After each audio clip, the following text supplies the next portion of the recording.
বাচ্চারা অনেক দিন পর বায়না ধরলো ওরা বার্গার খাবে।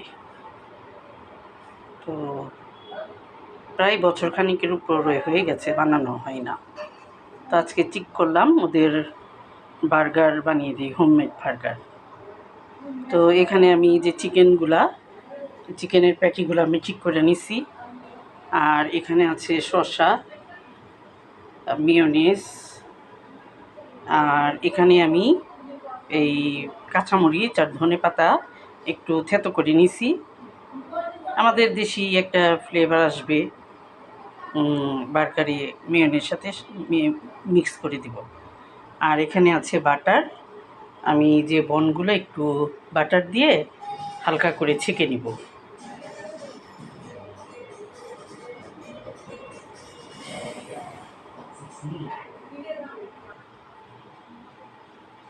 বিসমিল্লাহ। প্রথমে আমি প্যানে একটু করে বাটার দিয়ে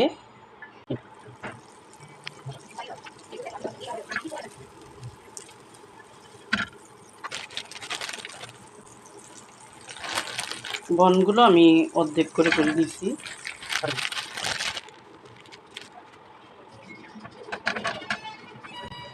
আমি একদম কম তায়ে হালকা করে ভেজে নিচ্ছি, যেন পুড়ে না যায়। হালকা কালার আসবে, একদম হালকা।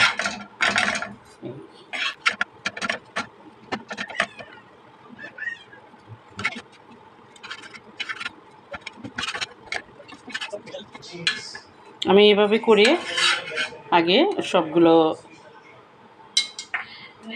বন ভেজে নেব।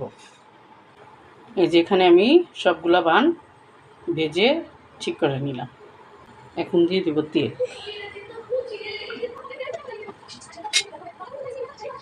এখন চিকেন প্যাটিগুলো ভেজে নেব মিডিয়াম আছে।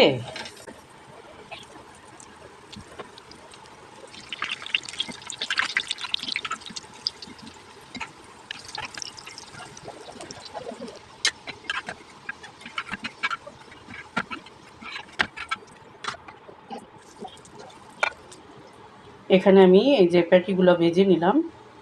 এখন আমি ভিতরে সসটা ঠিক করি। আর এখানে চুলায় আরও 2টা দেওয়া আছে, এগুলা ভাজা হচ্ছে। এখানে আমি কাঁচামরিচ আর ধনেপাতা, কাঁচামরিচ কুচি করে নিয়েছি, আর ধনেপাতা আর কাঁচামরিচটা থেতো করে নিয়েছি। এখন এখানে আমার মানে নিজের হাতের তৈরি হোমমেড মিয়োনিজ।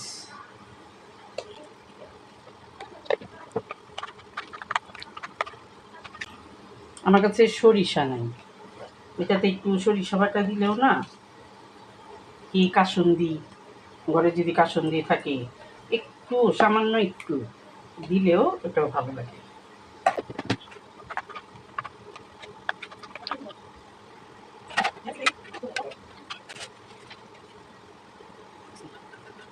আমি এখানে একটা বন নিলাম।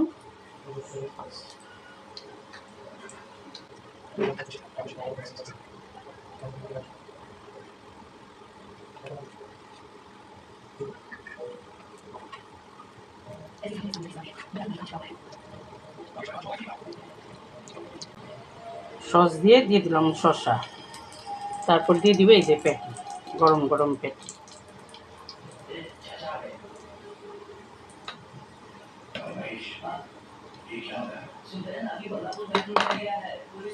এখানে লেটুস দেওয়া যায়, আমার কাছে যা ঘরে আছে আমি সেটা দিয়ে বানাচ্ছি।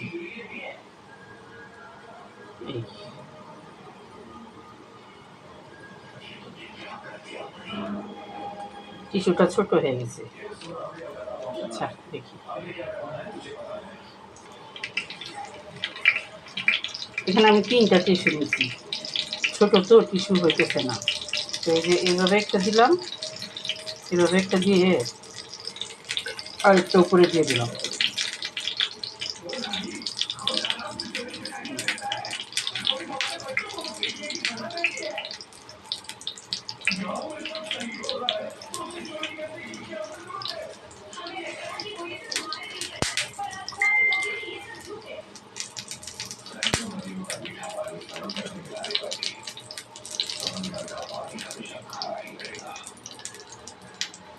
হয়ে গেল আমার বার্গার। টিস্যুটা দিয়ে পেঁচানো থাকলে দেখা যায় যখনই খাবে সফট নরম থাকবে। এভাবে করে আমি সবগুলো টিস্যু দিয়ে মুড়িয়ে রাখবো।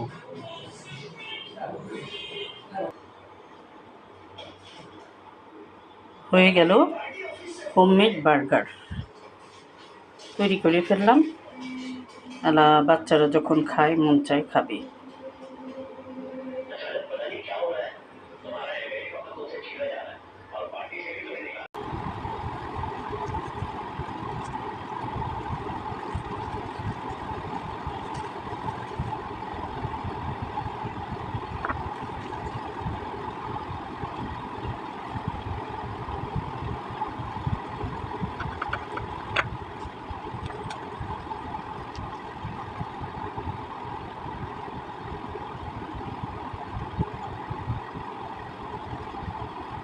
Bismillah.